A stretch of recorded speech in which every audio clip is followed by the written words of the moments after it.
حذيفة بن اليمان رضي الله عنه يصلي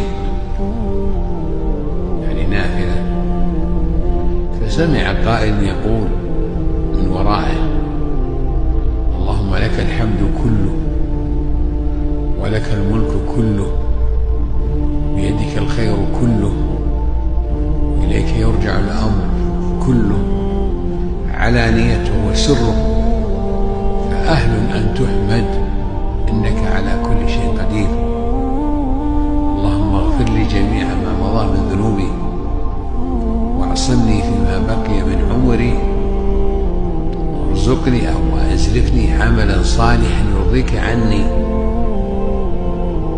قال: فلما سلمت التفت فلم أرى شيئا، فأخبرت النبي صلى الله عليه وسلم فقال: ذاك ملك بعثه الله يعلمك الحمد.